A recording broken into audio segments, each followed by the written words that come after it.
کہ تمہارے گھر سے ایسی روشنی نکل رہی تھی کہ رات ہم لوگوں نے اپنے اپنے گھروں کے چراغ بجھا دیے، تمہارے گھر سے جو روشنی نکل رہی تھی اسی سے میرا گھر بھی روشن تھا، میرا محلہ بھی۔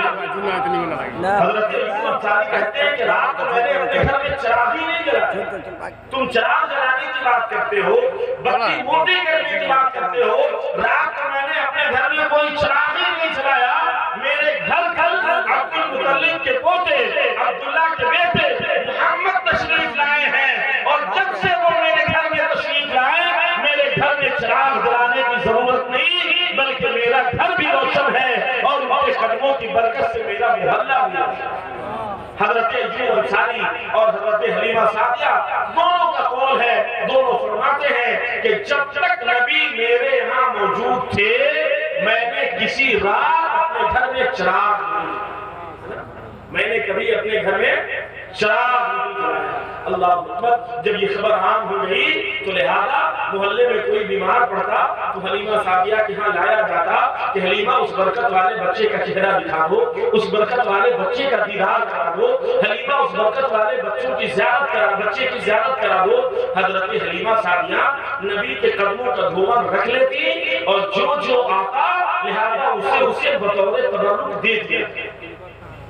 حلیمہ سعدیہ فرماتی ہے کہ میں نے جسے ایک بار دیا دوبارہ پھر اسے کبھی اپنے دہلیز کو دیا، دوبارہ پھر اسے کبھی اپنی دہلیز کو دیا۔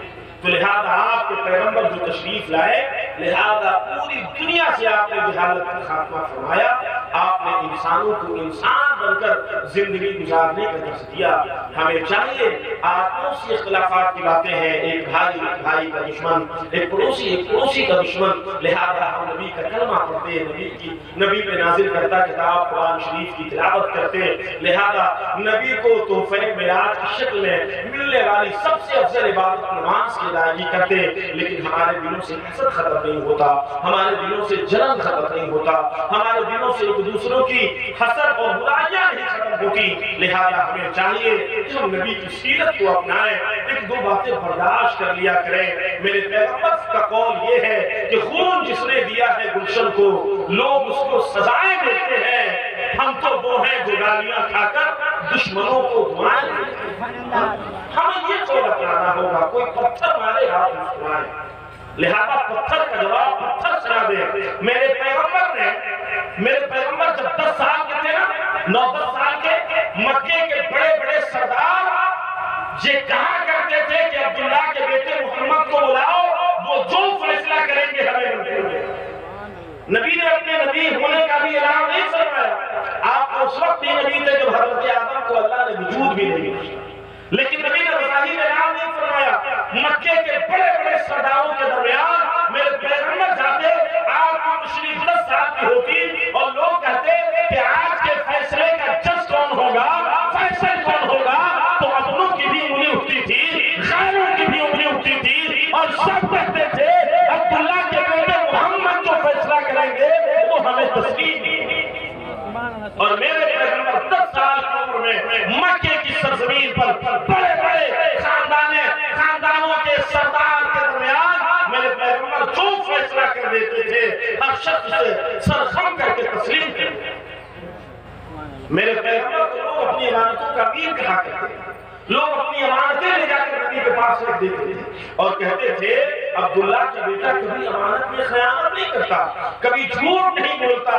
نبی نے اپنے کردار سے، اپنی کلچر سے، اپنی عادت سے، اپنی خصلت سے، اپنی فطرت سے، اپنے اخلاق سے، اپنی سیرت سے، اپنی صورت سے، اپنے ایک ایک اعمال سے نبی کریم صلی اللہ علیہ وسلم ہر شخص یہ کہتا تھا کہ محمد جیسا کوئی نہیں، محمد بے مثل ہے، بے مثال ہے، بے نظیر ہے، ان کی کوئی نظیر نہیں ہے۔ لیکن نبی کریم صلی اللہ علیہ وسلم نے جو ہی 40 سال عمر میں اللہ کے حکم سے اپنی نبوت کا بظاہر اعلان فرمایا اور کہا کہ لوگوں میں تمہارا نبی ہوں، اللہ نے مجھے نبی بنایا ہے، اللہ نے مجھ پر کتاب عطا فرمائی ہے، تم پڑھو لا الہ الا اللہ محمد رسول اللہ۔ تو وہی انگلیاں جو محمد کو فیصل مانتی تھی، وہی انگلیاں اٹھ کر کہنے لگی معاذ اللہ محمد جھوٹ بول رہے ہیں، یہ پاگل ہو گئے ہیں، یہ مجنون ہو گئے ہیں، یہ نیا دین لے کر آئے ہیں۔ لیکن میرے پیغمبر گھبراتے نہیں تھے بلکہ مسکراتے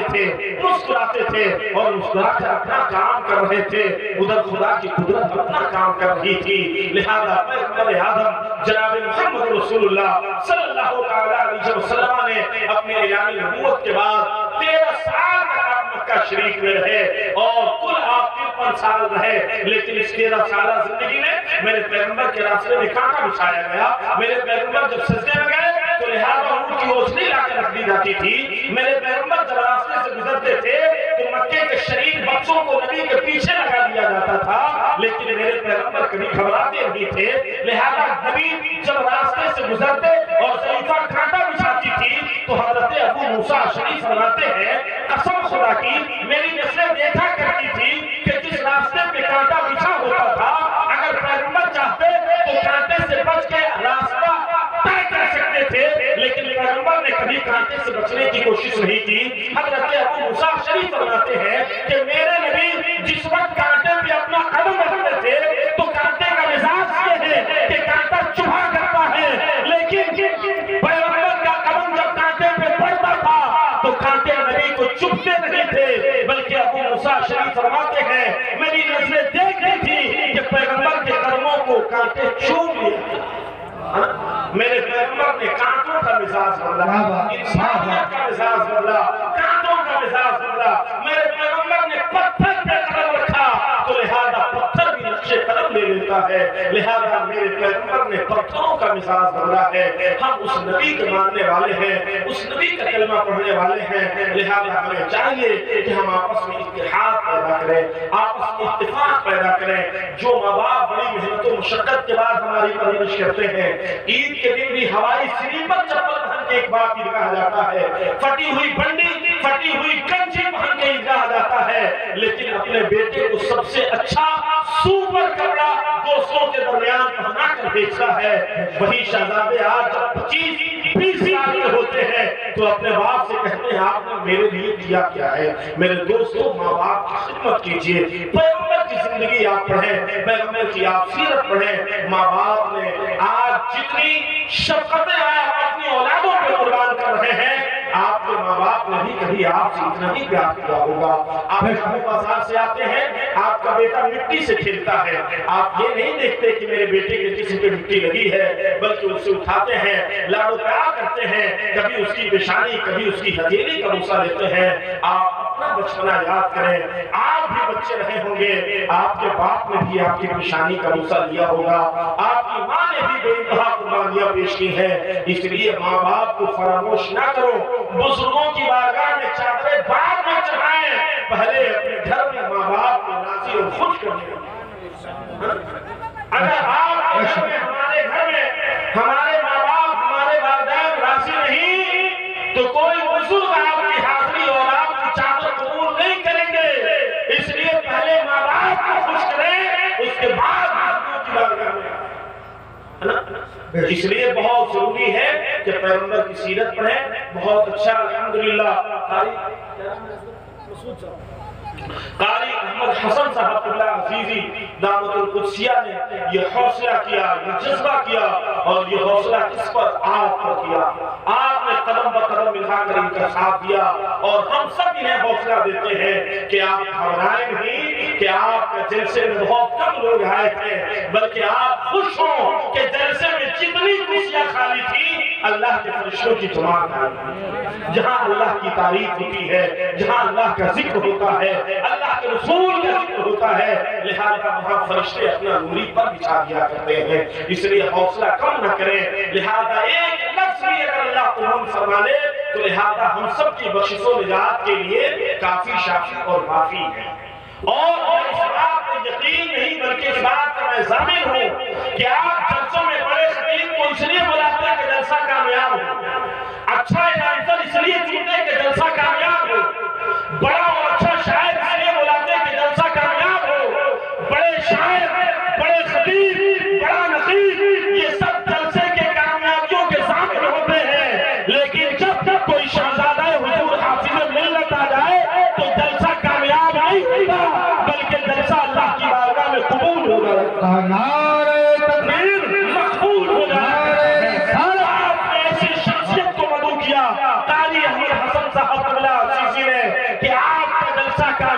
نہیں بلکہ اخلاق قادری ضمانت دیتا ہے کہ حضور حافظ ملت کے جانشین، حضور حافظ ملت کی اولاد کی قدم کی برکتوں سے اللہ تعالیٰ نے اس جلسے کو کامیاب بھی کر لیا ہے اور اس جلسے کو اپنی بارگاہ میں مقبول بھی۔ کچھ شخصیت ایسی ہوتی ہے جن کے آنے سے جلسہ کامیاب ہوتا ہے، اور کچھ شخصیتیں ایسی ہوتی ہیں جن کے کرم کی برکتوں سے جلسے کامیاب بھی ہوا کرتے ہیں اور جلسے مقبول بھی ہو جاتے ہیں۔ کامیابی الگ چیز ہے اور مقبولیت الگ چیز ہے۔ تو لہذا الحمدللہ حضور کی قدموں کی برکتوں سے جلسہ اللہ کی بارگاہ میں مقبول ہو گیا۔ آپ نے ایسی شخصیت کو بلایا، دعا کریں اللہ تبارک و تعالی حضرت کو اور ہمارا علمی، عملی، روحانی مرکزی ادارہ الجامعۃ الاشرفیہ مبارک پور کو اپنے ملک اور بیرون ملک کے حاسدین کے حسد سے اللہ تبارک و تعالی اس ادارے کو محفوظ فرمائے، اس ادارے کے معاونین کو، اس ادارے کے منتظمین کو، اور بالخصوص حضور حافظ ملت کے خاندان کو، سلسلے عزیزیہ کو اللہ تبارک و تعالی تمام حاسدین کے حسد سے، تمام نظروں کی بری نظروں سے اللہ تبارک و تعالی محفوظ و معمول فرمائے۔ اس ادارے کو خوب ترقی دے، جہاں جہاں مناظرے کی ضرورت پڑتی ہے، جہاں علم کی ضرورت پڑتی ہے، جہاں کسی مسئلے کی ضرورت پڑتی ہے تو لوگ علاقے میں تلاش کرتے ہیں کہ ہمارے 5 مسجدوں کے امام میں کوئی مصباحی ہے۔ کیا بات ہے، بہت ہمارے دیہات میں اندر یہ تلاش کیا جاتا ہے۔ میں مبارکباد پیش کرتا ہوں علامہ عبدالعزیز صاحب اللہ کی قبر عمر پہ اللہ تعالی ہزار رحمتیں فرمائے۔ آپ اکثر میلاد شریف کی محفلوں میں کہتے تھے 10 سال میں نے حضرت کے ساتھ میلاد شریف پڑھی ہے۔ حضرت بارہا کہا کرتے تھے کہ کم سے کم حافظ رکھو، عالم رکھو، لیکن اپنا محلے کے ارد گرد 4-5 کلومیٹر میں ایسا امام رکھو، ایسا مدرس رکھو جو تمہارے ضروریات دین کے مسائل کا علم رکھتا ہو اور ضرورت پڑنے پہ تمہیں اس سے آگاہ کرے اور فیضیاب کرے۔ اور آپ بارہا باضابطہ نام لے کے کہا کرتے تھے کوشش کرو کہ تمہاری مسجد کا امام مصباحی ہو اور تمہارے مدرسے کا مدرس، تمہارے مدرسے کا مدرس ہو، تمہارے مسجد کا امام ہو۔ ایسی ہمیں ناز نہیں ہے جامعہ الاشرفیہ مبارک پور کے۔ الحمدللہ اپنے جمعرات کے دن ہی میں بارگاہ حضور حافظ ملت میں حاضری دیا اور فیضیاب ہو کر آیا۔ لہذا اس لیے ہمارا علمی، روحانی اور ہمارا مرکز ہے جامعہ الاشرفیہ مبارک پور، اللہ تعالیٰ اس کی مرکزیت کو سلامت رکھے، اللہ تبارک و تعالیٰ اس کی چمک، اس کی دھمک، اور جہاں جہاں پوری دنیا میں شہیدہ حضور حافظ ملت ہے، حضور حافظ ملت کے دیوانے ہیں، جو لوگ جہاں بھی دنیا میں رہیں لیکن اپنا ادارہ، اپنا مدرسہ اشرفیہ مبارک پور کو فراموش نہیں کرتے، پوری دنیا سے وہ جامعہ اشرفیہ مبارک پور کا تعاون پیش کرتے ہیں، اللہ تعالیٰ انہیں بھی سلامت رکھے۔ رضوی دولہا چینل سے پوری دنیا یوٹیوب کے مادھیم سے یہ جلسہ اور آج کی کانفرنس مشاہدہ کر رہے ہیں، لہذا آپ سبوں سے گزارش ہے کہ آپ اپنے اشرفیہ کو نہ بھولیں، الجامعہ الاشرفیہ مبارک پور کو یاد رکھیں۔ میں نے دیکھا لاک ڈاؤن میں بہت بڑے مدرسے بند ہو گئے، بہت بڑے مدرسے بند ہو گئے، لیکن ابھی میں جمعرات کے دن گیا تو بھی میں نے دیکھا کہ الحمدللہ جو بچے بورڈ کا ایگزام دینے کے لیے آئے ہیں ان کی بھی مہمان نوازی اور ضیافت نوازی ہو رہی ہے، ان کے کھانے کا انتظام، ان کے رہنے کا انتظام ہو رہا ہے۔ لہذا اس لیے آپ اشرفیہ کو نہ بھولیں، آپ اپنے علاقے کے مکتب کی بھی فکر رکھیں اور آپ اپنا ملک گیر شہرتوں کا مالک اور مرکزی ادارہ جامعہ الاشرفیہ کو بھولیں۔ اگر آپ سال میں 1,000 روپے بچا کر رکھتے ہیں کہ یہ ہمارے گھر کی ضرورت میں کام آئے گا، یہ ہماری بیٹی کی شادی میں کام آئے گا، تو سال میں 1,000 روپے جامعہ الاشرفیہ کے لیے بھی نکالیں کہ اگر ہم 1,000 روپے رکھیں گے تو ہمارے گھر کی دیوار مضبوط ہوگی، اور یہ 1,000 روپے اگر جامعہ الاشرفیہ مبارک پور کو جائے گا تو ہمارا دینی قلعہ محفوظ ہوگا، ہمارے درمیان اچھے عالم بنائیں گے، اچھے حفاظ پیدا ہوں گے۔ لہذا ہمارے دین کو تقویت اگر کوئی بخشتا ہے تو لہذا بہت سے سنی اداروں میں سے ایک منفرد ادارہ ہمارا جامعہ الشمسیہ مبارک، اس لیے ہم سب کی ذمہ داری ہے کہ ہم اس کا خیال رکھیں۔ میں نے حضرت کی موجودگی میں کچھ زیادہ وقت لیا، لہذا اس کے لیے میں معذرت خواہ ہوں، اور آپ سبوں سے میں پھر گزارش کرتا ہوں کہ بہت بڑا گولڈن چانس ہے نا، آپ حضرت کے دستے کرم پہ بیعت ضرور ہو جائیں، جو لوگ بیعت نہیں ہوں ضرور بیعت ہو جائیں۔ اللہ تبارک و تعالیٰ حضور حافظ ملت کے صدقے ہم سب کی مغفرت فرمائے اور اس جلسے کو مقبولیت کا درجہ عطا فرمائے۔ بس اسی خیال کے ساتھ کہ اگر دنیا میں آئے ہیں کچھ اچھے کام کر جائیں، خدا توفیق دے تو خدمت اسلام کر جائیں، ہمیشہ کے لیے رہنا نہیں اس دار فانی میں، کچھ اچھے کام کر جا، 4 دن کی زندگانی میں یہی ہے آرزو تعلیم قرآن عام ہو جائے، ہر ایک پرچم سے اونچا پرچم اسلام ہو جائے۔ اللہ تبارک و تعالیٰ اتنی پور کے ایک ایک فرد کو شاد و آباد رکھے، سلامت رکھے۔ اللہ تعالیٰ ہر ایک گھر میں آمد رسول کانفرنس کی برکتیں پہنچائے۔ اللہ تبارک و تعالیٰ حضرت حافظ وقاری احمد حسن صاحب اللہ عزیزی کے اوپر آپ نے جو بوجھ رکھا ہے، جو انہوں نے نبھایا ہے، بہت بڑا کام انہوں نے کیا کہ حضرت کو انہوں نے بڑی آسانی سے نکلا ہے نا۔ تو لہذا آپ سب کی یہ ذمہ داری ہے کہ آپ بغور سنیں، اور ایسے ہی جب حضرت قاری احمد حسن صاحب اللہ عزیزی آپ کو آواز دیں، کسی مشن کے لیے آگے بڑھائیں، تو آپ ان کے ساتھ شانہ بشانہ چلنے کے لیے تیار ہیں۔ ہاتھوں اٹھا کے یہ حوصلہ دیں کہ قاری احمد حسن صاحب اللہ عزیزی جب جہاں ہمیں مسلک کے لیے آواز دیں گے، الحمدللہ آپ وہاں موجود رہیں۔ ہاتھوں اٹھا کے حوصلہ دیں۔ ماشاءاللہ دیکھیے حضرت سارے لوگ آپ کے ساتھ ہیں، گھبرائیں نہیں، مجمل نہ ہو، ہے نا، آہستہ آہستہ دور دور تالاب ہوتا ہے، گھبرانے کی ضرورت نہیں ہے۔ اللہ تعالیٰ خوب برکتیں عطا فرمائے۔ وما علینا الا البلاغ۔ السلام علیکم ورحمۃ اللہ تعالیٰ وبرکاتہ۔ حضرت بہت اچھے۔ ابھی آپ نے خطیب اہل سنت نقیب اہل سنت پیکر اخلاص و محبت حضرت قاری اخلاق القادری سیوانی کا خوبصورت بیان اور عمدہ پیغام سماعت کیا ہے۔